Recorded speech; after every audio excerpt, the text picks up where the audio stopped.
नमस्कार, the Sanjay show में आप सभी का स्वागत है। मैं हूं संजय शर्मा और आज हम लोग बात करेंगे महात्मा गांधी की 152वीं जयंती और इस मौके पर पूरे देश में चल रही राजनीति को लेकर। वैसे तो महात्मा गांधी पे आपको याद होगा, पिछले 70 सालों से कांग्रेस के लोग दावा कर रहे हैं। महात्मा गांधी की विचारधारा, चाहे महात्मा गांधी का नाम, ये कांग्रेस के लिए एक तरह से कांग्रेस का ही ये प्रतीक बने हुए हैं गांधी। लेकिन इन दिनों मामला कुछ बदल गया है। जब से खासकर बीजेपी सत्ता में जब पहली बार आई थी, तब उसने धीरे से इसको कांग्रेस से छीनने की कोशिश की थी और आज जब बीजेपी पूरी तरह से सत्ता पे काबिज है, उसने गांधी को हथियाने की कोई कमी नहीं की है। और आप देखेंगे कि जिस तरह से मोदी जी के आने के बाद अम्बेडकर बीजेपी के करीब आने लगे, बीजेपी अम्बेडकर पे ज़्यादा बात करने लगी, अब गांधी जी पे बात करने लगी है। स्वच्छता अभियान, आपको याद है मोदी जी ने स्वच्छता अभियान चलाया, कांग्रेस ने भी स्वच्छता अभियान कभी चलाया था। स्वच्छ ग्रामीण जो मिशन है उसके ऊपर भी कांग्रेस ने काम किया था। गांव-गांव में स्वच्छता अभियान चलाकर गाँवों को निर्मल ग्राम योजना चलाई, गाँव को साफ़ सुथरा बनाने की बात की, लेकिन बात नहीं बनी और आखिर मोदी जी ने आके बात पलट दी। मोदी जी ने गांधी जी का ये स्वच्छता का जो नारा है, उस नारे को न सिर्फ अपनाया बल्कि उसको ठीक से लागू कर दिया और आज देश स्वच्छता के नाम पर काफ़ी कुछ कर चुका है, आगे बढ़ चुका है।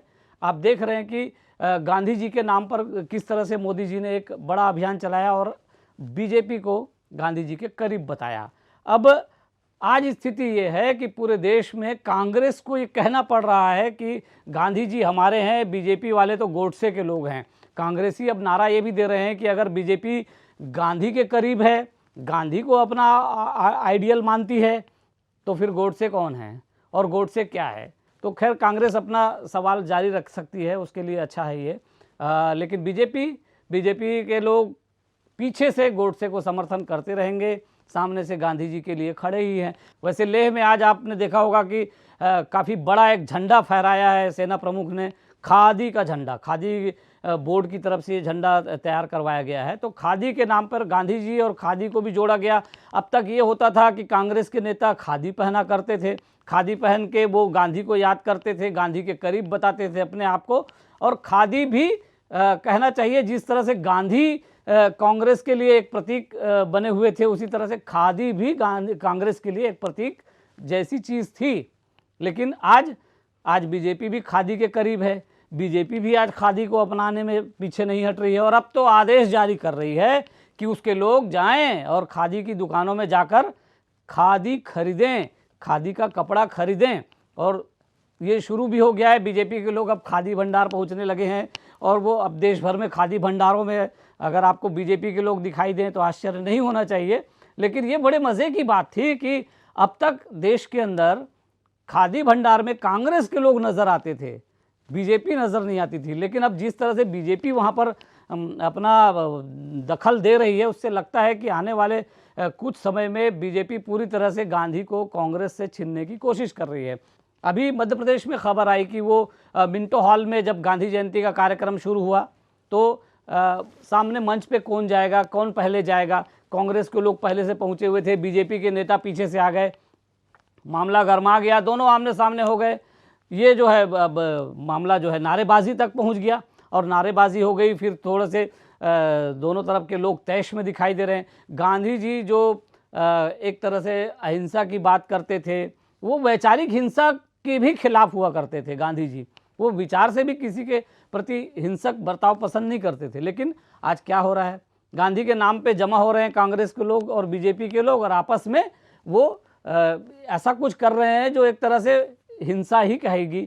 ठीक है, फिजिकली वो नहीं हो रहा है, लेकिन मन से एक दूसरे के खिलाफ नारेबाजी करके, अपशब्दों का प्रयोग करके वो ये कर रहे हैं। तो ये जो है आप देखिए, इस तरह की सियासत गांधी जयंती पे हम लोग देख रहे हैं। भोपाल में हुआ, मध्य प्रदेश में, ग्वालियर में भी इस तरह की चीज़ें हुई हैं कि नारेबाजी आपस में वो करने लगे, आपस में झड़प जैसी स्थिति पैदा हो गई। तो गांधी आखिर किसके हो गए? गांधी दरअसल एक विचारधारा थे। गांधी यानी एक विचार। आज पूरी दुनिया गांधी को एक विचार के रूप में देखती है, पूरी दुनिया आज गांधी को अपना रही है। गांधी एक विश्व पुरुष की तरह अभी पूरी दुनिया में छाए हुए हैं। अफ्रीका से लेकर ऑस्ट्रेलिया तक गांधी की कद्र होती है, लेकिन किस रूप में? गांधी वहाँ विचार के रूप में हैं। गांधी वहाँ एक आइडियोलॉजी है, एक आंदोलन का भी प्रतीक है गांधी। लेकिन गांधी हमारे देश में कहाँ हैं? हमारे देश में गांधी सिर्फ राजनीति के प्रतीक रह गए हैं। पहले वो कांग्रेस के लिए राजनीति के प्रतीक थे, कांग्रेस के लिए वोट जुटाने का काम करते थे। अब बीजेपी को लगता है कि अगर कांग्रेस के लिए गांधी वोट जुटाते रहे हैं तो बीजेपी क्यों पीछे हटे। बीजेपी भी कोशिश कर रही है, हो सकता है गांधी बीजेपी के लिए भी वोट जुटा दें, लेकिन क्या गांधी का विचार, गांधी के जो आदर्श हैं, गांधी की जो बातें हैं, किसी भी पार्टी को कोई लेना देना है? कांग्रेस और बीजेपी के अलावा और भी बहुत सारी पार्टियां हैं जो बातें तो गांधी के बारे में करती हैं, लेकिन क्या किसी को कोई लेना देना दिखता है? किसी को कोई लेना देना नहीं है, सिर्फ और सिर्फ राजनीति। तो क्या आज हम 152वीं जयंती पे गांधी जी के जुटे हुए हैं, हम बात कर रहे हैं, चर्चा कर रहे हैं, तो हम गांधी को कहाँ पाते हैं? कहाँ पाते हैं गांधी को?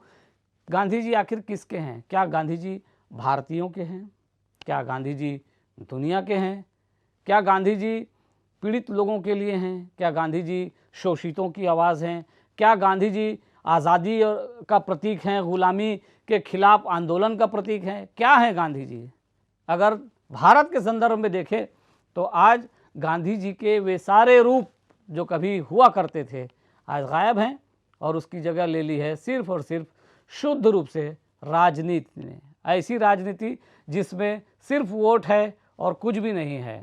तो अब देखना होगा कि कांग्रेस बीजेपी से गांधी को बचा पाती है, या जिस तरह से उसका हश्र पूरे देश में हो रहा है, एक के बाद एक राज्यों में जिस तरह से कांग्रेस ढहती चली गई, और जो राज्य बचे वहाँ क्या हाल है आप देख ही रहे हैं।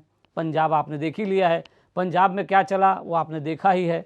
अब कांग्रेस के पास दूसरा राज्य राजस्थान है, तीसरा छत्तीसगढ़ में भी कुछ न कुछ आप देख ही रहे हैं कि विवाद चल ही रहा है, पार्टी के अंदर गुटबाजी चली रही है। तो क्या कांग्रेस अपने आप को संगठित रख पाएगी?